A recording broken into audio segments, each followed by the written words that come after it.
चलिए फिर से स्वागत है आपका विश्वदीप जीएस चैनल पर। आज स्टार्ट करते हैं कुछ टॉपिक। इनमें से पहला टॉपिक है साइमन कमीशन। ये बहुत इम्पोर्टेंट टॉपिक है ये भी।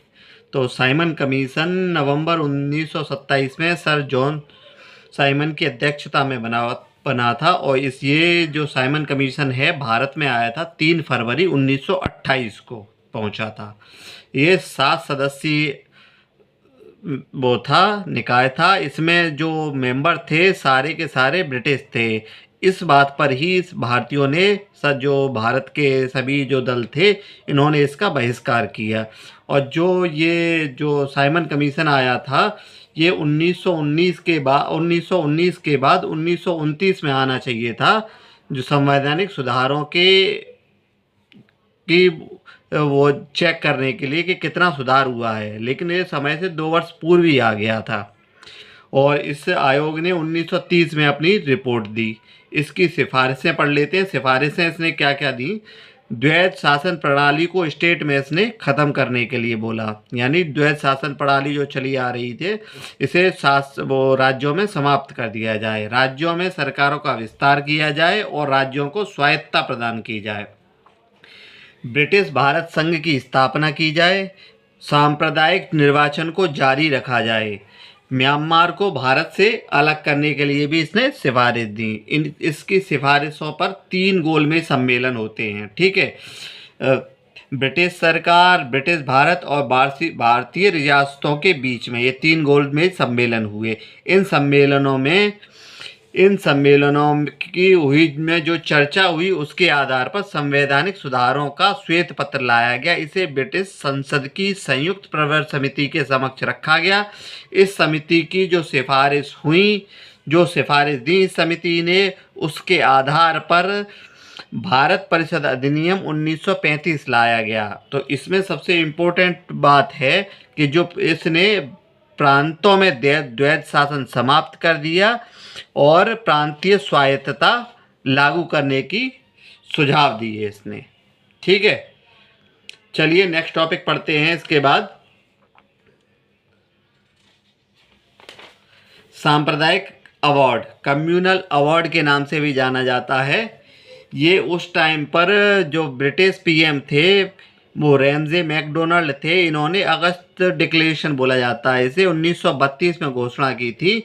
तो इसमें क्या था, अल्पसंख्यकों के प्रतिनिधित्व पर चर्चा थी।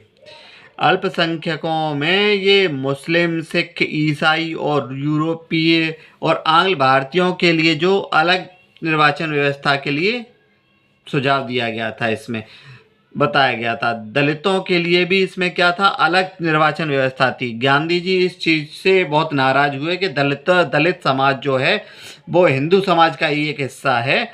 तो उसके बाद गांधी जी ने यरवड़ा जेल में अनशन पर बैठ गए। और उसके बाद कांग्रेस और दलित नेताओं जो BR अम्बेडकर जी के बीच में समझौता होता है, इसे पूना पैक्ट के नाम से जाना जाता है। इसमें संयुक्त निर्वाचन व्यवस्था को जारी रखा जाता है और दलितों के लिए कुछ सीटों पर आरक्षण कर दिया जाता है। तो ये आरक्षण व्यवस्था जारी कर दी गई, ठीक है। इसके बाद हम पढ़ते हैं भारत शासन अधिनियम 1935।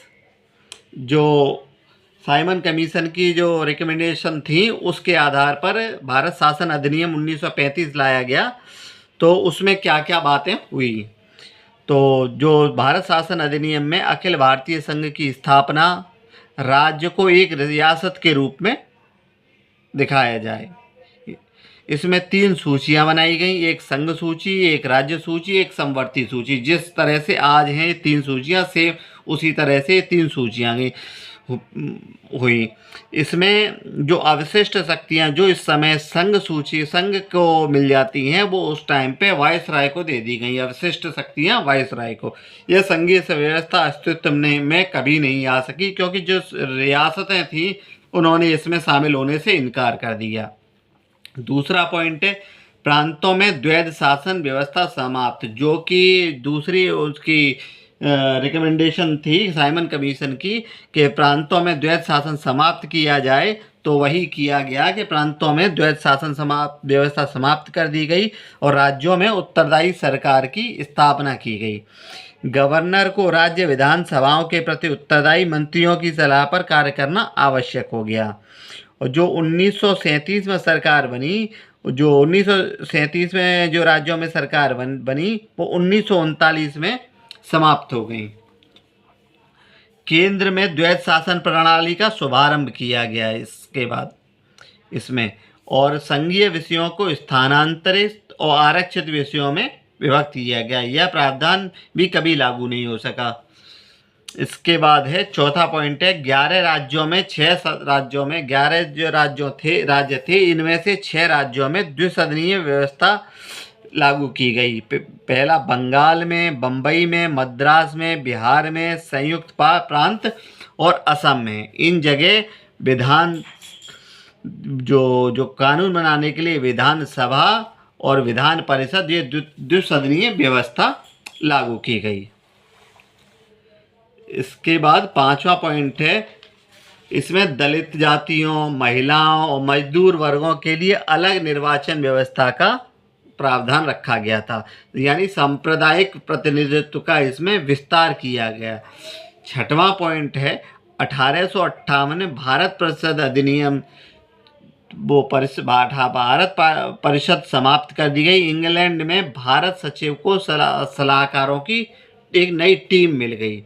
मताधिकारों का विस्तार किया गया। अब जनसंख्या के 10% जनसंख्या डायरेक्टली वोट कर सकती थी। भारतीय रिजर्व बैंक की स्थापना हो जाती है। संघ लोक आयोग की स्थापना, प्रांतीय सेवा आयोग एवं 2 या 2 से अधिक राज्यों के लिए एक संयुक्त सेवा आयोग की स्थापना होती है। और 1937 में संघीय न्यायालय की भी स्थापना होती है।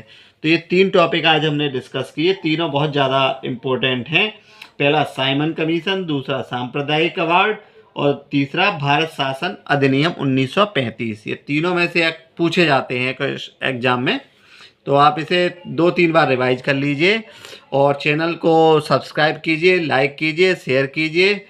पढ़ते रहिए, बढ़ते रहिए। तब मिलते हैं अगली वीडियो में। Thank you.